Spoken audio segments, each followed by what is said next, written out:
คนจะย้ายมาตั้งแต่บ้านแซนดินออกปาดโอ้มีรถพ่วงด้วย เออเดี๋ยวลบฉีฝุ่นก่อนพี่น้องเลย เออ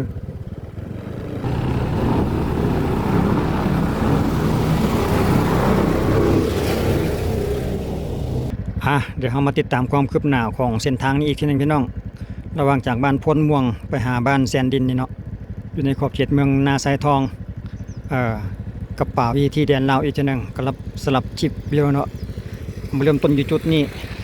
จุดที่ว่าเพิ่นมีนาแซงนี่แหละเขาออกห่วงเป็นที่เรียบร้อยแล้วพี่น้องงามหลายเขาของเพิ่นแต่เขาจะแล่นตามเส้นทางนี้ไปจนฮอดบ้านแซนดินอีกทีนึงว่าเพิ่นเฮ็ดไปฮอดคันใดและอัปเดตล่าสุด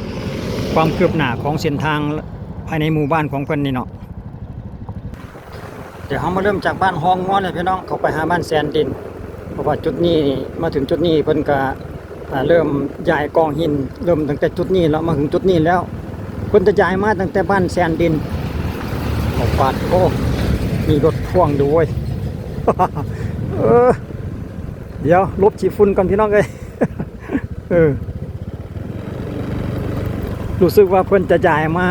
เฮ็ดมาแต่พุ่นแหละจากบ้านแซนดินออกมาหาบ้านฮองงัวแล้วก็จะออกไปหาบ้านพ้นม่วงที่ว่าออกไปหาเส้นทาง13สายเหนือ13เหนือเนาะพอมาถึงจุดบ้านฮองงัวนี่เขาก็สังเกตเห็นแล้วเพิ่นย้ายกองหินเรียบร้อยเลยยาวทั้งแถบเลยเป็นคล้ายๆหินคบนะพี่น้องหินคุบหินคบเนี่ยหินเพิ่นก็จะมีผลมีทรายมีอนันแดผลสังเกตเพิ่งจะมีทรายมีดินสำหรับหินเพิ่นที่เอามาเตรียมที่จะปูทางนี่เนาะเตรียมที่จะอัดใส่ทางก็ถือว่ามีความคืบหน้าไปหลายพอสมควรคืบหน้าไปหลายสิบก้อนที่ข้าพเจ้าลงไปหันก็กำลังเอาดินมาใหญ่เป็นกล่องคือกันแต่ว่าหากบ่ทันได้เกตบ่ทันได้อัดทันนะมาสุดนี้รู้สึกว่าจะเห็นบางจุดบางบอนเพิ่นกระเจดไปแล้วอัดไปน้ำแดแล้วเดี๋ยวเขาจะหาไปเบิ่งอยู่ทางด้านหน้าที่เขตบ้านแซนดินอีกทีนึงเอาแล่นไปเรื่อยๆสักก่อนเพราะว่าในระยะที่เขาแล่นมานี่ก็รู้สึกว่าเพิ่นจะจ่ายกองหินไว้หมดทั้งสองข้างฝั่งข้างใดข้างหนึ่งหั่นล่ะว่าแต่ว่าหากยาวทั้งแถบ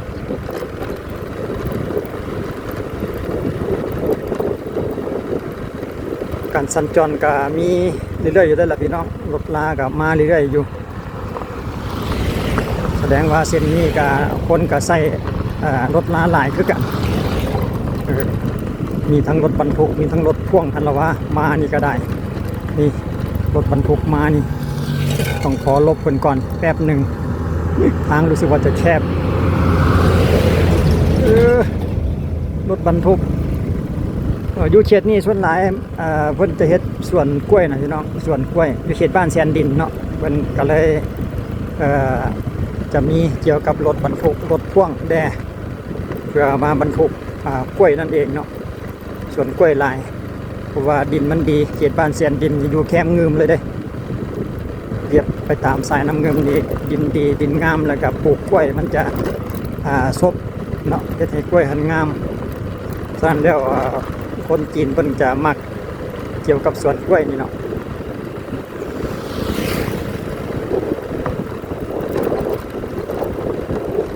ก็เป็นอีกเส้นทางหนึ่งที่ว่าเพิ่นก็ยังเร่งรัดพัฒนาอยู่คือกันพี่น้องสำหรับเส้นทางเส้นนี้นี่อยู่ในช่วงเดือนมีนาปี2026คือกันก็สังเกตเห็นเพิ่นก็รู้สึกว่าจะมีเจตไปแด่บางส่วนนี่ส่วนกล้วยเพิ่นล่ะพี่น้องเอ้ยเต็มเลยโอ้เบิ่งเป่าอีหยัง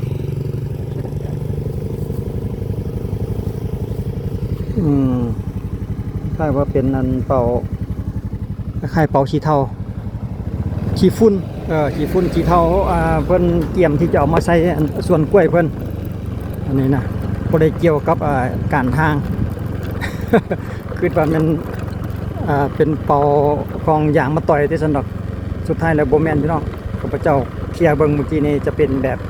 ฝ ฝุ่นเพิ่นเอามาใส่สวนกล้วยเพิ่นนั่นเองแต่ว่าเพิ่นบ่ทันได้เอาเข้าไปเพิ่นกำลังเอาลงไปแคมทางพุ่นน่ะเพิ่นแม่สวนกล้วยเพิ่นเต็มไปหมดเลยบ่แม่นแต่เฉพาะจุดนี้แต่พี่น้องยาวไปทั้งแถบจนพุ่นแหละฮอดบ้านหาดสวนเขตบ้านหาดสวนเขตมที่จะเข้าบ้านหนองโนหนองเข่งพุ่นแหละสำหรับสวนกล้วยนี่เนาะ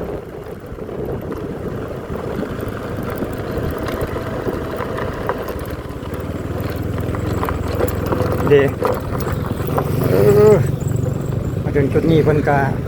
เป็นจังไดเกตเป็นที่เรียบร้อยเรียบกิ๊บพุ่นเลี้ยวไปทางหน้าไกลๆพุ่นพี่น้องรู้สึกว่าจะเห็นมีรถบดแดรถเกตแดเด้อยู่ทางด้านหน้าเดี๋ยวเขาเลี้ยงไปไกลๆอีกแค่นึงก่อนคนเกตแล้วก็อัด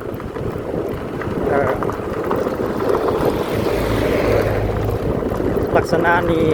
ขั้นตอนการเฮ็ดของเพิ่นคิดว่าน่าจะอัดหินใส่แล้วก็จังเป็นยางซึมเนาะเป็นยางซึมแล้วก็จังเอายางมาต่อยลงแล้วก็จังเอาหินคุกนี่โรยหินคุกหรือว่าหินคบเนาะอยู่ลาวเฮานี่เอิ้นหินคบเป็นหินมาจากภูจากผาสำหรับหินลักษณะนี้เนาะบ่แม่นหินจากสายน้ำ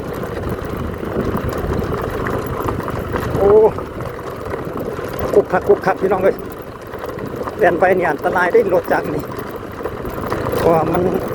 มืนนะจะอาจจะยัดให้มันเจือกได้ไปบ่ได้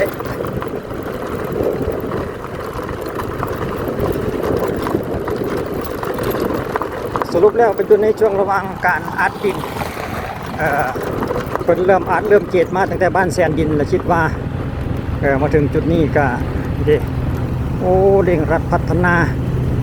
มีการเอาน้ำสีดไปนำเกตไปนำแล้วก็เอารถอัดไปนำโอ้ก็จะเฮ็ดมาแต่บ้านแสนดินตัวนี้ก็ได้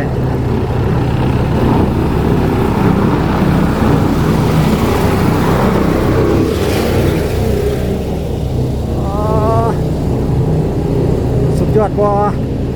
แล่นต่อก้นกันเลยรู้สึกว่าจะแล่นต่อก้นกันเลยสมเสยพี่น้องเอ้ยไอ้ยาอีกบัวดนบัวนานก็จะได้แดนทางสบายแล้วพี่น้องเอ้ยเอาจุดนี้คนกำลังซ่อมรถเพิ่นอยู่รถแมคโครน้อยอยู่ทางด้านหน้าเตาดิน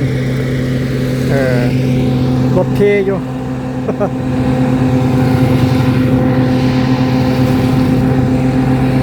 ไปต่อเฮาก็เป็นรถจังหวะให้เฮาผ่านอยู่ซาไก่ด้วยนะอัดไปนำรู้สึกว่าจะเห็นรถบดอยู่2 คันรถเกตคันหนึ่งดิจุดที่ว่าเพิ่นอัดไปแล้วเนาะจุดที่ว่าเพิ่นเกตไปแล้วเนี่ยอาจจะคุกคักได้บ่ทันได้แน่นดีว่าซั่นต่อไปต้องไปด้วยความระมัดระวังรถจักรนี่ควบคู่กันกับสวนกล้วยพี่น้องเลย ชมวิวสวนกล้วยไปน้ำคุณนะงามแท้งามว่าสวนกล้วยเพิ่น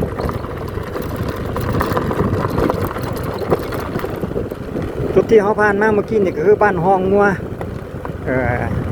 ถ้าก็จะเลียนเขาไปหาบ้านแสนดิน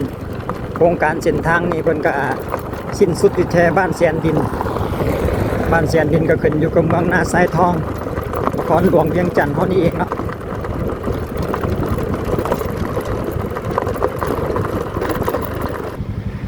จุดนี้ก็คือเขตบ้านแสนดินหรือว่าสำเร็จเกตหินปูหินอัดหินเรียบร้อยก็มาสุดท้ายอยู่